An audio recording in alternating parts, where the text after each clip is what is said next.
ہمارے وہیں دنیا کا ایک قانون ہے کہ شام کے وقت میں عموماً ٹھیلے والے یا دکان والے یا اسی طریقے سے جو بیچنے والے لوگ ہوتے ہیں وہ اپنے ریٹ کو گرا دیتے ہیں، کم کر دیتے ہیں، سستے میں مال نکال لیتے ہیں تاکہ کل نئے دن کا آغاز پھر نئے مال کے ساتھ کرے، اور شام کے وقت عموماً ریٹ سستے ہو جاتے ہیں۔ اس کا مقصد دو ہوتا ہے کہ آج کے دن جو اس نے کمانا تھا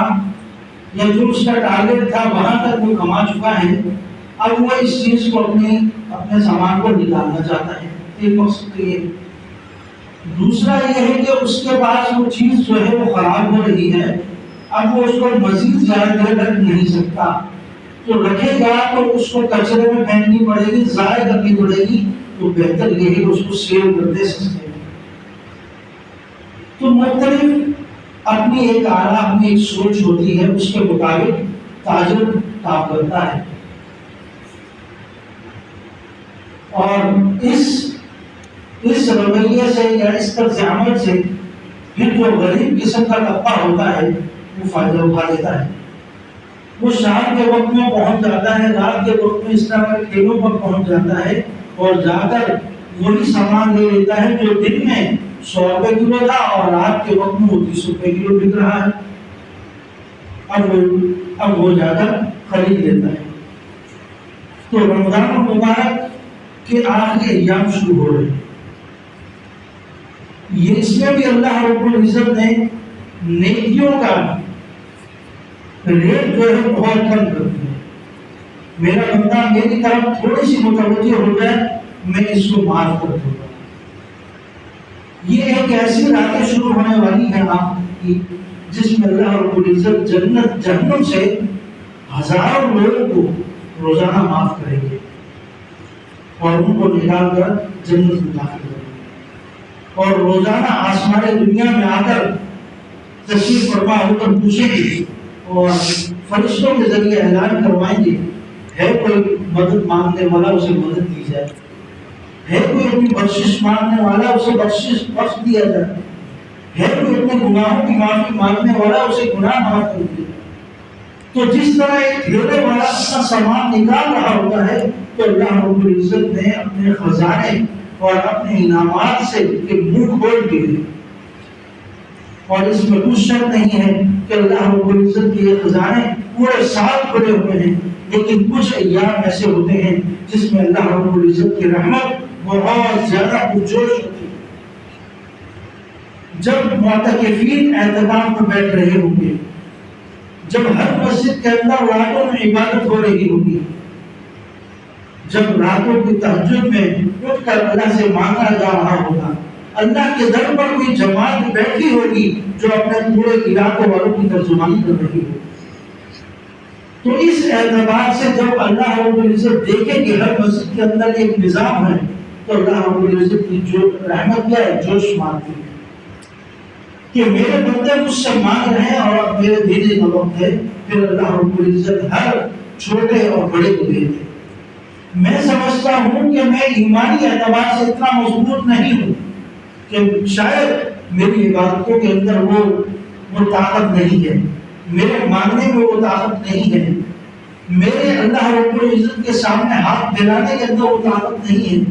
لیکن یہ وقت ایسا ہے کہ اس وقت کوئی بھی ٹھیلے پر جائے گا یا اللہ رب العزت کے در پر جائے گا وہ خالی ہاتھ نہیں لے جائے گا۔ جس طرح ایک غریب آدمی رات کے وقت میں کسی ٹھیلے پر جاتا ہے تو وہ 100 روپے والی چیز 30 روپے میں خرید کر آ جاتا ہے، اس کے لیے خریدنا آسان ہوتا ہے۔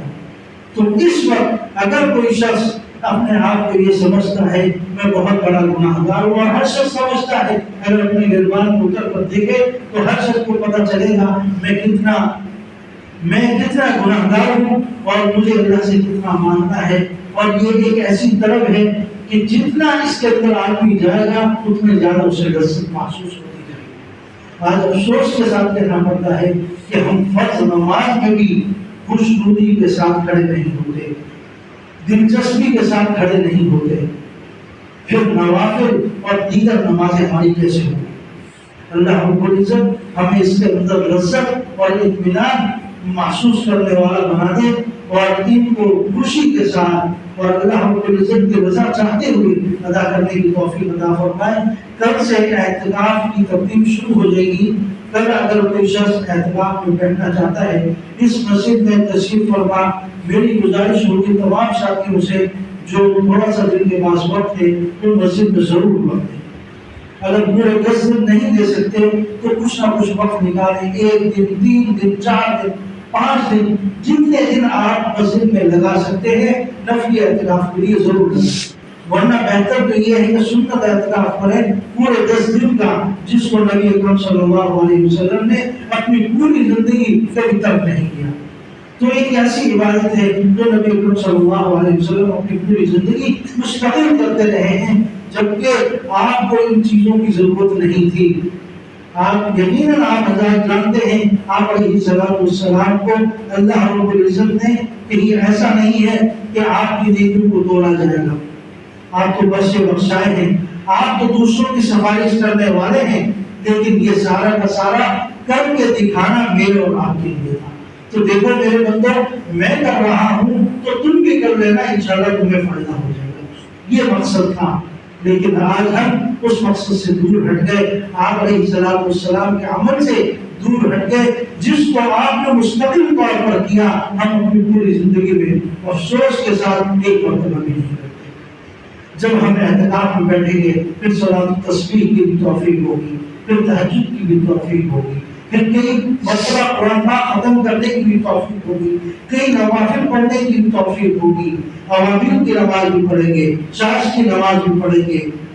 اشراق کی نماز بھی پڑھیں گے۔ اس طرح کی نمازیں پڑھنے کا موقع ملے گا جو ہمیں عام حالات میں عام وقت میں نہیں ملتا۔ اللہ رب العزت ہمیں اس نعمت کو، اس آنے والے دنوں کی قدردانی کی توفیق عطا فرمائے اور اس عبادت میں بڑھ چڑھ کا حصہ لینے والا بنائے۔ یہاں بیٹھے ہوئے ہر شخص یہ تہیہ کر لے کہ یا تو میں خود بیٹھوں گا، اگر میں نہیں بیٹھ رہا تو میں اپنے ساتھ کسی دوسرے بندے کو تیار کروں گا تاکہ وہ ہمارے اس علاقے کی راستی گوٹ کی ترجمانی کر سکے کہ یہ لوگ راستی گوٹ کی طرف سے اللہ رب العزت کے مہمان بن کر مسجد میں بیٹھے ہوئے ہیں، ہماری ترجمانی کر رہے ہیں۔ اگر افسوس کے ساتھ مسجد میں کوئی بھی نہ بیٹھا تو ہم سب یہاں بیٹھنے والے اس وقت جو مسجد میں موجود ہیں سب کے سب گناہ گار ہوں گے،